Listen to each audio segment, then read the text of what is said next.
John Wick stood on the porch of his small home watching the sun set over the blue hills of New Eden. The alien pine trees around their property glowed a faint blue as darkness fell. This was the time of day he loved most. The quiet, the peace, the knowledge that he had left his old life behind. In the kitchen, Elaine hummed as she prepared dinner. The smell of fresh bread filled the air. John smiled. 10 years of marriage, and still her presence made his heart lighter. "Dinner in 5 minutes," Elaine called. "Did you fix the water pump?" "All done," John replied. He walked inside and washed his hands in the sink. Dirt from the garden clung to his fingers. Honest dirt from honest work. Not like the blood that used to stain his hands. Elaine placed a bowl of stew on the table. Her blonde hair was tied back in a ponytail, and her blue eyes sparkled in the lamplight. She worked as a scientist for the colony, studying the plants and animals of New Eden. Her research helped the settlers understand this new world. "Mrs. Lawson stopped by today," Elaine said as they ate. "Her son is getting married next month. We're invited." John nodded. The Lawsons were good neighbors. They lived 2 miles down the road and never asked questions about his past. Just like everyone else in the small colony, they respected privacy. "I'll need to go into town tomorrow," Elaine continued. "The lab got some new samples from the northern region. Plants with unusual properties could be important for medicine." "I'll drive you," John said. "Need to pick up some supplies anyway." They ate in comfortable silence. John watched his wife, still amazed that he had found her, that she had chosen him despite knowing who he was, what he was. Later, as they sat on the porch watching the 3 moons rise, Elaine leaned her head on his shoulder. "Any regrets?" she asked. She asked this question sometimes, always in the same quiet way. "None," John replied, as he always did. And it was true. He had been the Alliance's deadliest operative, a ghost story told to scare enemy soldiers. Baba Yaga, they called him. The boogeyman. The man you sent to kill other boogeymen. But that was before. Before Elaine. Before peace. 10 years, Elaine murmured. 10 years without you having to, kill. The word hung unspoken between them. 10 years without killing, the longest stretch in John's adult life. "I don't miss it," he said. He stroked her hair gently. "This is the life I want." The next morning, John drove Elaine to the colony center in their old truck. The settlement was small but growing. New buildings were going up along the main street. More settlers arrived each month, drawn by the fertile land and fresh start New Eden offered. "I'll meet you at Joe's Diner at noon," Elaine said, kissing John's cheek before heading to her lab. John watched her go, then headed to the supply store. He needed seeds for the next planting season and parts to fix the irrigation system. Normal things, farmer things. At the store, he ran into Sheriff Pete Allen. "Morning, John," Pete said with a nod. "Got a minute?" John followed the sheriff outside. "Had reports of something strange up north," Pete said in a low voice. 3 hunters haven't returned. Found their camp yesterday. Signs of a fight." John felt a familiar tension in his shoulders. "Wildlife?" Pete shook his head. "Don't think." "So tracks were weird, not like anything native to New Eden. You sending a search party?" "Yeah, this afternoon. Just wanted to give you a heads up. Know you and Elaine live pretty far out." John nodded his thanks. "I'll keep an eye out." He finished his shopping, the peaceful morning now tinged with unease. New Eden had its dangerous animals, but they were well documented. Something new was troubling. At noon, he met Elaine at the diner. Her eyes were bright with excitement. "You won't believe what we found in those northern samples," she said after they ordered. "The plants have adaptive properties I've never seen before. They can modify their own genetic structure in response to threats. It's revolutionary, John." "That's great," he said, though his mind was still on Sheriff Pete's warning. Elaine noticed his distraction. "What is it?" "Probably nothing," he said. He told her about the missing hunters. Her excitement dimmed. "You think it could be dangerous?" "Just be careful at the lab," he said. "Don't work late alone." They drove home in the afternoon. The sky was clear, but John felt a storm coming. Old instincts, long dormant, were waking up. That night, he checked the locks twice and kept his old service pistol closer than usual. 3 days passed without incident. John worked in the garden while Elaine split her time between home and the lab in town. The colony buzzed with rumors about the missing hunters, but no new disappearances were reported. On the 4th day, John woke at dawn to the sound of their alarm system. Just a basic perimeter alert, but it was enough. He was out of bed instantly, eyes scanning the room. "What is it?" Elaine asked, sitting up. "Stay here," John said. He grabbed his pistol from the drawer and moved silently to the window. Outside, in the blue pre-dawn light, something moved at the edge of their property. Something tall and fast, ducking between the trees. Not human. John's heart rate remained, steady, his breathing controlled. Old training taking over. "John?" Elaine's voice was a whisper. "Call Sheriff Pete," he said calmly. "Tell him we have visitors." He moved through the house like a shadow, checking each window. There were more shapes, now moving with purpose toward the house. Their movements were coordinated, intelligent. John felt no fear, only a cold clarity he hadn't experienced in 10 years. He went to the front door, pistol ready. The first attacker burst through the window in the kitchen. It moved so fast John barely saw it clearly. Tall, with a segmented body and too many limbs. Its skin shimmered with a metallic gleam in the dim light. John fired twice. The creature fell but made no sound. More crashes came from the back of the house. They were coming in from all sides. John heard Elaine scream, "Elaine!" He ran back to the bedroom, firing at another creature that lunged from the hallway. The bedroom was empty. The window was broken, glass scattered across the floor. Outside, he caught a glimpse of Elaine being dragged toward the trees by 2 of the creatures. John ran. He fired at the creatures, hitting one in the back of what might have been its head. It dropped, but the other continued, moving with impossible speed. "Let her go," John shouted. But they were already at the tree line. A blinding light flashed beyond the trees. John raised his arm to shield his eyes. When he looked again, the creatures and Elaine were gone. John stood alone in the silent dawn, his gun still raised. In the distance, a ship rose into the sky, too sleek and strange to be human. As it disappeared into the clouds, something small fell to the ground at John's feet. Elaine's wedding ring. John picked it up, his fingers trembling for the first time in years. He closed his fist around the ring and looked up at the sky where the ship had vanished. In that moment, John Wick disappeared. In his place stood someone else, someone the galaxy had almost forgotten. Baba Yaga had returned. John stood in the wreckage of his home, Elaine's ring clutched tightly in his hand. The morning sun rose higher, revealing the full extent of the attack. Windows shattered, furniture broken. Blood, both red human blood and strange blue fluid, stained the floors. Sheriff Pete arrived with 5 armed colonists 30 minutes later. They froze at the sight of the alien bodies. No one on New Eden had seen anything like them before. "What in God's name are these things?"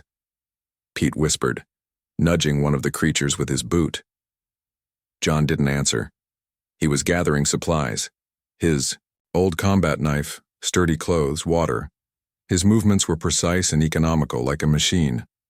"John," Pete said, approaching cautiously. "Where's Elaine?" "They took her." John's voice was flat. "Ship headed to orbit." One of the colonists stepped forward. It was Bill, who ran the communications center. "I detected an unidentified vessel breaking atmosphere about an hour ago," he said. "Didn't match any Alliance registry. Send a report to the outpost on Lunar." "Station." John nodded once, then walked to the bedroom. The others exchanged worried glances but didn't follow. Under the floorboards beneath their bed was a hidden compartment. John opened it and pulled out a black case he had hoped never to touch again. Inside was his past, his true identity, his service weapon, more advanced than the simple pistol he'd used that morning. Special ammunition, communication devices not available to civilians. And at the bottom, sealed in a protective bag, his old uniform with the insignia of the Alliance Special Operations Division. John took out only what he needed, leaving the uniform behind. That part of him was gone. What remained was something else. Something older and more dangerous than any military rank or title.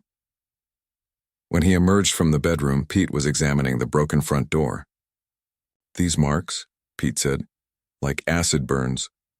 "Biological weapons," John replied, "built into their bodies." Pete looked up sharply. "How do you know that?" "I've seen similar technology. Long ago." John shouldered his pack. "I need transport to Lunar Station." "John, wait," Pete said. "Alliance forces will handle this. They'll send ships, specialists." "There's no time," John cut him off. "If these are who I think they are, Elaine has hours, not days." Pete stared at John, really seeing him for the first time. The quiet farmer was gone.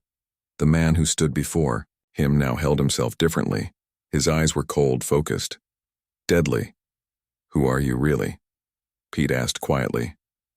"Ask around," John said. "Look up John Wick in the Alliance military database. If they still have my file, you'll understand." He walked out without another word, heading toward the colony's small spaceport. He needed a ship. The spaceport had only 3 vessels capable of reaching Lunar Station. 2 were cargo haulers, slow and cumbersome.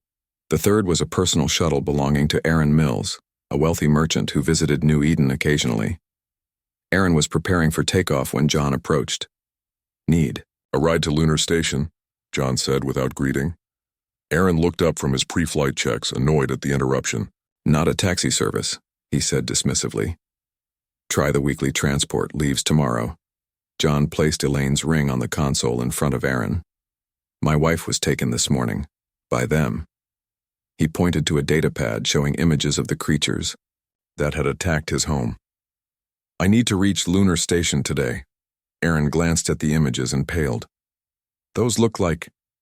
but they can't be. They never come this far into Alliance space." "You know what they are," John said. "It wasn't a question." Aaron nodded slowly. "If they're what I think, they're Morvax. Apex predators. Been hitting outer colonies for months now. Alliance is keeping it quiet to avoid panic. Take me to Lunar." "Station," John repeated. Aaron looked at John's eyes and made his decision. "Get in." The shuttle broke atmosphere 30 minutes later. As the blue sky of New Eden faded to the black of space, John sat silently, planning his next moves. "There's an Alliance military outpost on Lunar Station," Aaron said as he piloted. "They might have information about the Morvax movements." John nodded but said nothing. "Your wife," Aaron continued. "She the scientist? The one studying local biology?" Again, John nodded. "That might be why they took her," Aaron said grimly. "Morvax have been collecting scientists. No one knows why." John's hands tightened on the armrests of his seat. "How do you know so much about them?" Aaron was quiet for a moment. "I used to run cargo on the Outer Rim. Saw a Morvax attack 3 years ago. They hit a research station, took some people, killed the rest. I got lucky. They didn't see my ship." John absorbed this information silently. The Morvax were organized, targeted, intelligent. And they had Elaine.Lunar Station appeared on their view screen 2 hours later. A large, curved structure built into the surface of New Eden's moon. It served as a defense outpost and trading hub. As they docked, a security team was waiting. Word had reached the station about the attack. "Mr. Wick?" A woman in Alliance uniform stepped forward. "I'm Captain Lisa Monroe. We received the report from New Eden. Please come with me." John followed her through the station's busy corridors to a secure area. They entered a room with screens showing star maps and ship movements. The vessel that left New Eden was definitely Morvax, Captain Monroe said without preamble. "We tracked it to this location." She pointed to a spot on the map, deep in the uncharted regions beyond Alliance space. "That's their territory," she continued. "No Alliance vessel has ever returned from there." "I need a ship," John said. Captain Monroe looked at him with surprise. Mr. Wick, I understand your concern for your wife, but this is a military matter now. We've already sent an alert to Alliance Command. They'll dispatch. By then it will be too late, John interrupted. I need a fast ship, weapons, and any intelligence you have on Morvac's biology and behavior. That's not possible, Monroe said, firmly. Civilians aren't authorized. Check your database, John said. Authorization code, Whiskey India Charlie Kilo, Special Operations Division. Captain Monroe stared at him, then turned to a console. She entered the code, then watched as information filled the screen. Her eyes widened as she read. You're him, she whispered. The Baba Yaga. John didn't respond. But your file says you're dead, Monroe continued, still reading. Killed in action during the Centauri uprising. That's what they wanted everyone to believe, John said, so I could disappear. Captain Monroe looked at him with new respect and fear. The things you've done, they're classified beyond my clearance level. Will you help me find my wife? John asked simply. Monroe nodded slowly. There's a fast scout. Ship in Bay 12. Minimal weapons but state-of-the-art stealth systems. I can have it ready in an hour. Thank you, John said. One more thing, Monroe added. There's someone here you should meet. A survivor from a Morvax attack 3 months ago. The only one who's ever escaped them. She led John to the medical bay. In a private room, a young man sat in a chair, staring out at the stars. His right arm and leg were prosthetic replacements. Paul, Monroe said gently. This is John Wick. He needs to know about the Morvax. Paul turned. His face was scarred on one side, but his eyes were clear and intelligent. They took your wife? He asked John. John nodded. Then you have my sympathy, Paul said, and my help, because the things the Morvax do to humans. He shuddered. No one deserves that fate. John sat down across from Paul. Tell me everything you know. Don't leave anything out. As Paul began to speak, John's resolve hardened into something unbreakable. The galaxy had forgotten who he was, what he was capable of, but the Morvax were about to learn. Baba Yaga was coming for them. Paul's story about the Morvax chilled everyone in the room. He described how they had attacked his research station, moving with terrifying speed and precision. How they sorted the humans, killing some instantly while taking others captive. How they seemed to communicate without speaking, acting as one perfect hunting unit. They kept the scientists alive, Paul said, his voice hollow. Put us in these pods, like cocoons. I could see the others through the clear walls. They did tests on us, took samples, tissue, blood, brain scans. John listened without expression, but his eyes never left Paul's face. How did you escape? He asked. One of their ships was damaged in an asteroid field. The power went out in the holding area. My pod opened. Paul rubbed his artificial arm. I had to cut off my own arm to get free. It was crushed under debris. Found an escape pod and launched it before they could stop me. Captain Monroe placed a gentle hand on Paul's shoulder. He drifted for 2 weeks before we found him. John stood up. I need everything you have on their biology, weaknesses, communication methods, ship layouts. Paul nodded. I'll help you. But you should know something. The Morvax, they're not just strong. They learn. They adapt. Each one you kill makes the others stronger. Then I'll have to kill them all at once, John said simply. Within the hour, John was studying the scout ship Monroe had provided. It was small but fast, with advanced stealth technology that might get him close to Morvax territory undetected. The ship's computer contained all available information on the Morvax, which wasn't much. As he prepared for launch, Aaron Mills approached him. I'm coming with you, Aaron said. John shook his head. No. I know routes through the uncharted regions, Aaron insisted. Secret ways, smuggler paths, you need me. John looked at him for a long moment. If you slow me down, I'll leave you behind. Aaron nodded, accepting the terms. One more thing. There's someone else who wants to join. Someone with specialized skills. A woman stepped forward from behind Aaron.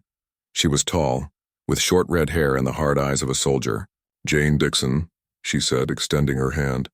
Alliance Intelligence, retired. John didn't shake her hand. Why?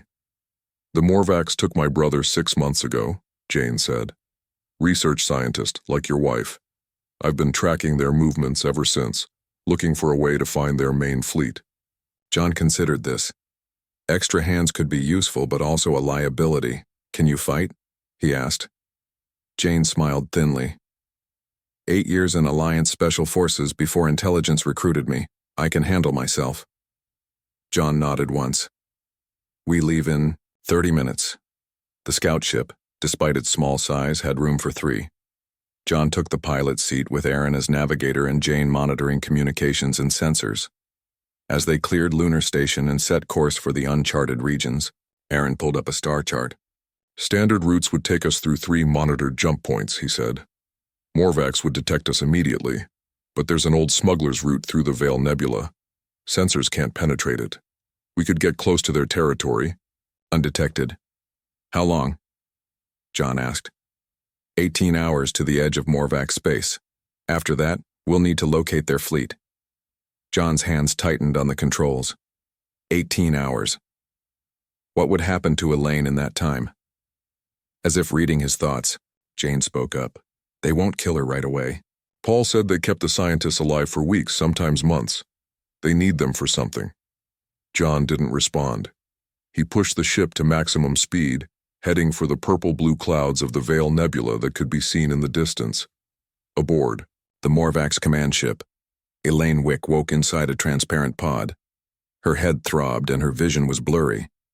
Around her, she could see other pods containing humans and other species she didn't recognize. A tall, segmented figure stood outside, her pod studying her. The Morvacs had an insect-like appearance with multiple limbs and a hard exoskeleton that shimmered with metallic colors. Its head had no visible mouth, but 6 eyes arranged in a circle. The creature made a series of clicking sounds. A mechanical, voice translated. Subject displays optimal neural patterns. Begin extraction process. Elaine's scientific mind noted details even through her fear. The Morvacs moved with precise, efficient motions. Their technology was biological, grown rather than built. The walls pulsed like living tissue. Why am I here? She asked, her voice steady despite her racing heart. The Morvacs turned its head toward her. The eyes blinked in sequence. You study adaptation, genetic modification. We require this knowledge. For what purpose? Elaine pressed. To perfect our species. To eliminate weaknesses. The Morvacs moved closer to the pod. Your brain contains information we need. Elaine swallowed hard. I'll cooperate. I'll share my research. No need for extraction. The Morvacs made more clicking sounds. The translator was silent for a moment, then, cooperation is inefficient. Direct neural interface will access all knowledge. A panel opened on her pod. A thin, needle-like probe extended toward her head. Wait, Elaine said desperately. You're making a mistake. My husband will come for me. The Morvacs paused. Humans have pair bonds, irrelevant to our purpose. No, Elaine said, thinking quickly. My husband is dangerous. He's known as Baba Yaga. The probe continued its approach. You don't understand, Elaine continued. In our culture, Baba Yaga is the one you sent to kill the boogeyman. He's the most lethal operative the Alliance ever produced. The probe touched her temple. Pain flashed through her head. Human threats are meaningless, the Morvacs said. No human can harm the collective. As consciousness faded, Elaine's last thoughts were of John. He would come for her, and when he did, these creatures would learn why even alien species should fear the Baba Yaga. Deep in the Veil Nebula, John's ship moved silently through swirling clouds of gas and dust. The nebula interfered with sensors, making them nearly invisible to detection. 6 hours to the edge, Aaron reported. But I'm picking up strange energy signatures ahead. Not Morvacs, something else. John adjusted their course slightly. Avoid contact with anything. We can't risk being detected. Jane looked up from her console. I'm monitoring Morvac's communications. They're encrypted, but I'm picking up increased chatter. Something has them excited or concerned. Can you break the encryption? John asked. Jane shook her head. Not completely, But I'm catching fragments. They keep repeating a phrase, neural extraction complete, and a set of coordinates.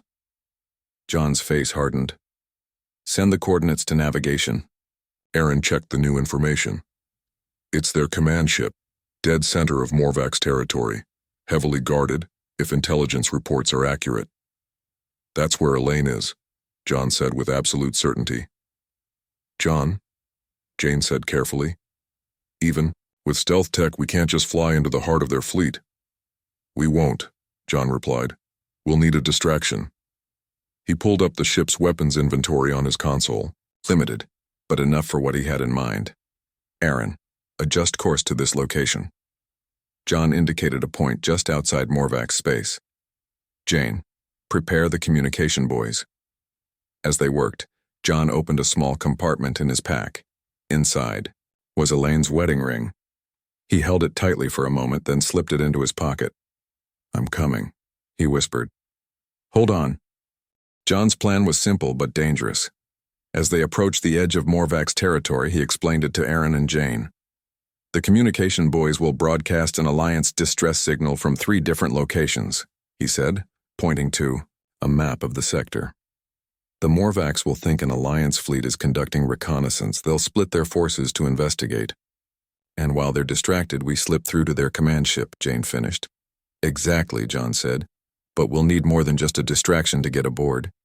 He pulled up schematics of a Morvac's vessel based on Paul's descriptions and Alliance intelligence. Their ships are partially biological, they grow and adapt, but they still need to bring in supplies and specimens.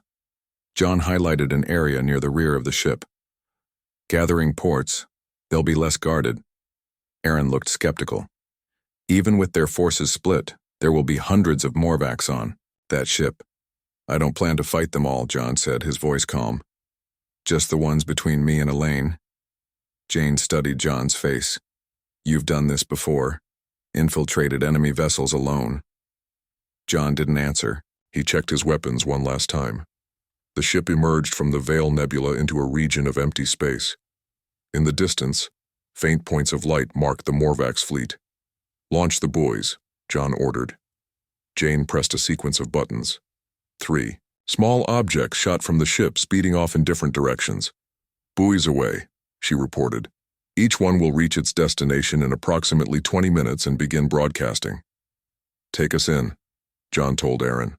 Stealth systems at maximum. The scout ship moved forward, its engines running silent. Its profile masked by advanced cloaking technology. On the view screen, the Morvac's fleet grew larger.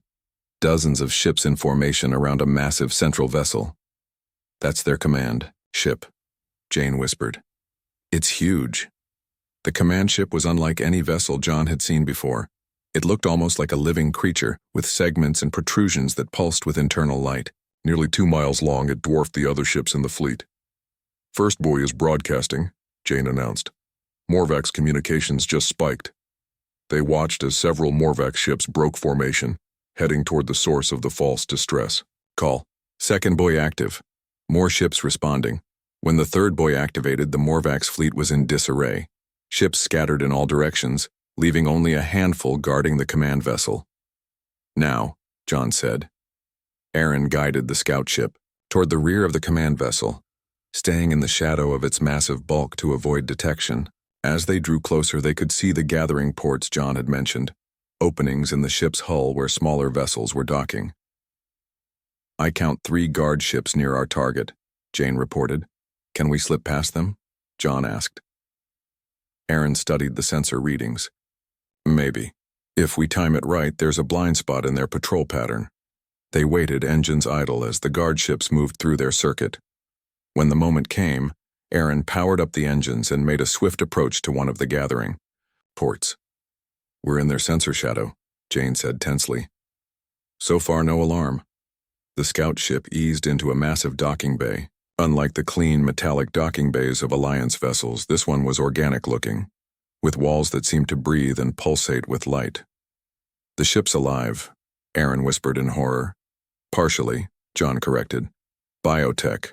Grown, not built. They landed in a far corner of the bay, behind what looked like storage containers.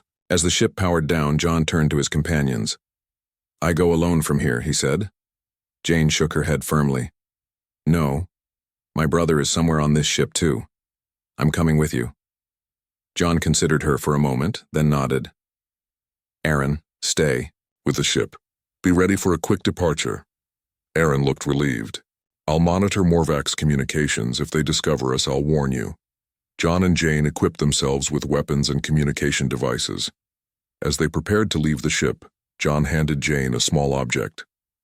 Plant this on any computer. Terminal you find, he said. It will download their database. Might help us locate the prisoners. They exited the scout ship through a lower hatch, staying low and moving silently across the docking bay. The air inside the Morvac ship was warm and humid with a strange sweet smell that made their eyes water. This way, John whispered, pointing to a pulsing corridor that led deeper into the ship. They encountered no Morvac's guards at first. The distraction had worked better than expected, drawing away much of the ship's crew. But as they moved deeper, they began to hear the clicking sounds Paul had described, the language of the Morvacs. John held up his hand, signaling Jane to stop. Ahead, 2 Morvacs moved across an intersection of corridors. They were even more intimidating up close. Tall, with multiple limbs moving in perfect coordination, their exoskeletons shimmering with metallic colors. When the Morvacs passed, John and Jane continued forward. They found a computer terminal embedded in the wall. It looked like a living thing with tendrils that connected to the ship itself. Jane placed the download device on the surface. It adhered instantly, lights blinking as it worked. Got something, she whispered after a moment. Deck 7, Section 12, holding area for specimens. That's where they'll keep prisoners. They made their way through the ship, avoiding Morvac's patrols. When possible, moving with deadly silence when not. Twice they had to hide in recessed alcoves as groups of the aliens passed by. Finally, they reached Deck 7. The corridors here were different, the walls transparent in places, showing rooms. Beyond, in each room were transparent pods like the ones Paul had described. There, Jane whispered, pointing. In a large chamber ahead, dozens of pods were arranged in rows. Each contained a figure. Some human, some not. Scientists and researchers, gathered from across the galaxy. John scanned the pods quickly, searching for Elaine. He spotted her near the center of the room. She appeared to be unconscious, with wires and tubes connected to her head. 4 Morvacs moved among the pods, checking readings and making adjustments. They moved with the efficiency of doctors or scientists, their multiple limbs operating different. Controls simultaneously. We need a distraction, Jane said. John's eyes never left Elaine's pod. I'll handle the Morvacs. You free the prisoners. Start with Elaine. There are 4 of them, John, Jane warned. And Paul said they adapt quickly. Then, I'll have to be quicker. John checked his weapons one last time. Ready? Jane nodded, her face set with determination. John moved first, stepping into the chamber with his weapon raised. The Morvacs turned as one, their circular eyes focusing on the human intruder. I've come for my wife, John said calmly. The Morvacs made no sound. They simply attacked, moving with blinding speed toward John. The first Morvacs reached him in seconds. It slashed with razor-sharp limbs aiming for John's throat. But John was already moving, ducking under the attack and firing his weapon in one smooth motion. The Morvacs fell, blue fluid seeping from its wound. The second and third attacked together, coordinating their movements perfectly. One high, one low. John leaped sideways, firing again, hitting one in what passed for its chest. But the other caught him with a glancing blow, tearing his jacket and the skin beneath. The 4th Morvacs stood back, watching, learning. Jane used the battle as cover, darting to the control panel that operated the pods. She began the process of shutting down the system, her fingers flying over the alien controls. The third Morvax pressed its attack on John, moving differently now, anticipating his moves. It was learning, adapting to his fighting style. John changed tactics, becoming unpredictable, mixing his attacks. The Morvax slashed at him. John caught its limb and used its own momentum to drive it into the wall. The creature recovered quickly, but not before John put 3 shots into its head. Now only the 4th remained. It approached slowly, making clicking sounds. A mechanical voice translated. "You are the one called Baba Yaga," it said. "The mate spoke of you." John didn't respond. He watched the creature carefully, noting how it moved, looking for weaknesses. "Your species is interesting," the Morvax continued. "We have much to learn from you before your extinction." "Not today," John said softly. The Morvax attacked. The final Morvax moved with terrifying speed, its limbs a blur as it attacked John. But John was ready. He had studied its movements, noted how it watched and learned. Now he used that against it. John feinted left, then dropped low as the creature adjusted to his movement. His shot caught it in the joint of its lower limb. The Morvax stumbled but did not fall. It clicked rapidly and its body began to change. The wounded limb hardened, forming a protective shell around the injury. "They adapt," Jane called from the control panel. "Just like Paul said." John didn't waste time responding. He fired again, aiming for different points on the Morvax's body. Each shot landed, but the creature's exoskeleton thickened where the bullets hit. It was protecting itself, learning from each attack. "Any luck with the pods?" John asked, circling the Morvax warily. "Almost there," Jane replied. "The system is complicated." The Morvax lunged again. This time, instead of shooting, John met it, head-on. He ducked under its slashing limbs and drove his combat knife deep into the creature's side, between the armored plates. Blue fluid sprayed from the wound. The Morvax made a high-pitched sound, the first noise John had heard from any of them. It backed away, clicking furiously as its body tried to adapt to this new threat. John pressed his advantage. He moved in close, where the creature's long limbs were less effective. His knife flashed again and again, finding the gaps in the Morvax's armor. Each cut was precise, targeting the joints and connections between the armored plates. The Morvax fought desperately now, no longer calculating and calm. It slashed wildly at John, catching him across the arm with a razor-sharp limb. Pain flared, but John ignored it. He had suffered worse wounds. Much worse. With a final thrust, he drove his knife into the center of the Morvax's head, where its 6 eyes converged. The creature shuddered once, then collapsed. "I've got it," Jane called out. "The pods are opening." All around the chamber, the transparent pods hissed open. The captives inside began to stir, some moaning, others still unconscious. Jane ran to a pod containing a man who looked similar to her brother, John guessed. John moved quickly to Elaine's pod. She lay still, wires and tubes attached to her head and arms. Her face was pale, her breathing shallow. John carefully removed the connections, his hands gentle despite the blood dripping from his wounded arm. "Elaine," he said softly. "Elaine, can you hear me?"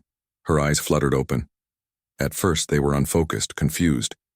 Then she saw him. "John," she whispered. "You came. I promised I'd always come for you," he said, helping her sit up. "Can you stand?" She nodded weakly. They took things from my mind. My research. "We'll worry about that later," John said. "Right now, we need to get everyone out of here." Jane was helping other prisoners, many of whom were scientists like Elaine. Some could walk, others needed to be supported. "My brother says there are more prisoners on the level below us," Jane reported. "Hundreds of them." John checked his ammunition. Not enough for a prolonged fight, and the Morvax would have discovered their missing patrol by now. "We stick to the plan," he decided. "Get these people to the ship. I'll set the charges." From his pack, John removed several small devices, explosive charges powerful enough to cripple the Morvax command ship.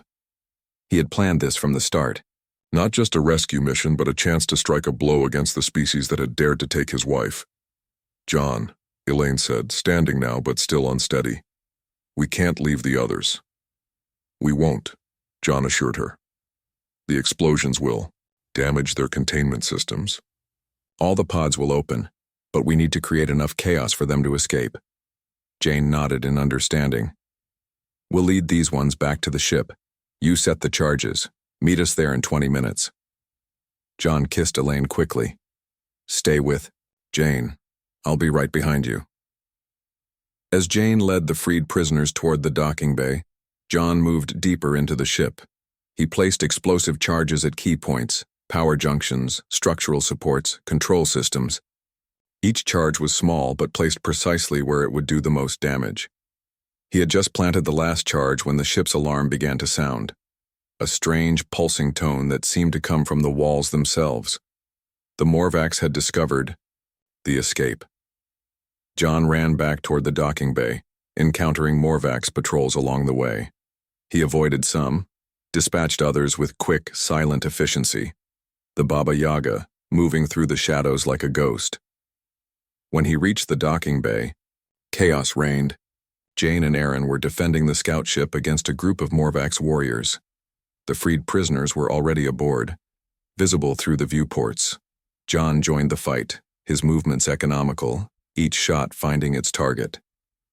Together, they pushed back the Morvax attack. Get in, Aaron shouted from the ship's ramp.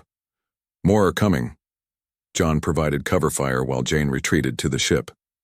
Then he followed, backing up the ramp as more Morvax flooded into the docking bay. The ship's engines roared to life as John sealed the hatch. Aaron was already lifting off, maneuvering between the larger vessels in the bay.